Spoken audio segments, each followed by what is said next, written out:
Assalamualaikum warahmatullahi wabarakatuh. Sahabat jejak mufasir yang dirahmati oleh Allah Subhanahu wa Ta'ala. Pada video kali ini, kita akan membahas mengenai dai dan kriterianya. Namun sebelum kita lanjut ke bahasan utama, mari dukung channel Jejak Mufasir dengan cara klik subscribe, like serta nyalakan notifikasinya. Ada 4 poin bahasan penting pada video kita kali ini. Yang pertama adalah mengenai pengertian dai. Yang kedua adalah mengenai kriteria dai. Yang ketiga adalah mengenai tugas dan fungsi dai. Yang keempat atau yang terakhir adalah mengenai sifat-sifat dai.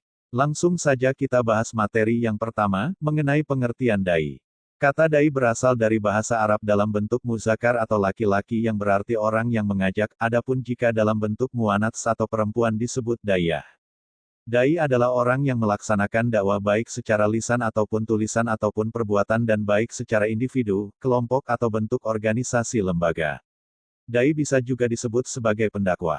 Setelah kita mengetahui pengertian dai atau pendakwah, kita akan mengenal kriteria daripada seorang dai atau pendakwah. Kriteria adalah ciri-ciri yang dimiliki seseorang atau watak yang ada di dalam seseorang. Kriteria seseorang manusia biasanya ada sejak lahir dan boleh dibentuk dengan pengalaman. Kriteria adalah sama arti dengan istilah sifat atau ciri-ciri.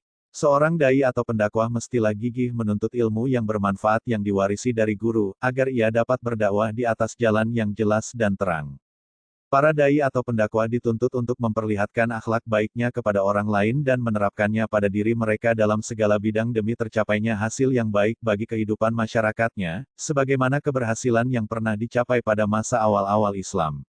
Ia harus mampu bertindak dan bertingkah laku sebagaimana yang dilakukan oleh seorang pemimpin. Ia harus mampu berbicara dengan masyarakatnya dengan bahasa yang dimengerti. Oleh karena itu, seorang dai atau pendakwah juga harus mengetahui dengan pasti tentang latar belakang dan kondisi masyarakat yang dihadapinya. Setelah kita mengetahui kriteria dai atau pendakwah, kita akan bahas mengenai tugas dan fungsi dai secara ringkas, padat dan jelas. Pada dasarnya tugas pokok seorang dai adalah meneruskan tugas Nabi Muhammad, yakni menyampaikan ajaran-ajaran Allah seperti termuat dalam Al-Quran dan Sunnah Rasulullah. Tugas dai adalah merealisasikan ajaran-ajaran Al-Quran dan Sunnah di tengah masyarakat sehingga Al-Quran dan Sunnah dijadikan sebagai pedoman dan penuntun hidupnya. Fungsi dai diantaranya ialah meluruskan akidah, memotivasi umat untuk beribadah dengan baik dan benar, menegakkan amar ma'ruf nahi munkar, dan menolak kebudayaan yang destruktif. Demikian fungsi dan tugas daripada seorang dai. Terakhir kita akan membahas mengenai sifat-sifat dai dalam Islam. Sifat dai dalam Islam, diantaranya. 1. Memiliki keikhlasan. Keikhlasan merupakan sifat yang wajib yang dimiliki oleh seorang dai. Kemudian ia beramal karena ingin mendapatkan ridho Allah dan surga di akhirat. Sifat ini penting bagi mereka yang ingin memperbaiki kondisi manusia dan mengeluarkan mereka dari kegelapan menuju cahaya kebenaran. 2. Memiliki kesabaran yang tinggi. Seorang dai sangat membutuhkan sifat sabar, karena sunatullah telah menetapkan bahwa para dai akan berhadapan dengan musuh-musuh yang selalu membuat rekayasa dan makar terhadapnya. 3. Dapat berlaku jujur atau memiliki sifat sidik.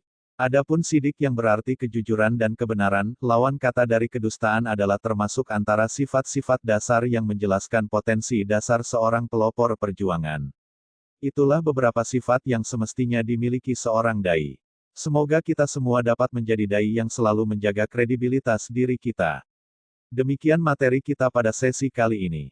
Semoga bermanfaat bagi kita semua. Kami ucapkan mohon maaf apabila ada kekurangan. Sekian dan terima kasih. Kami ingatkan kembali untuk selalu dukung channel Jejak Mufasir dengan cara klik subscribe, like serta nyalakan notifikasinya.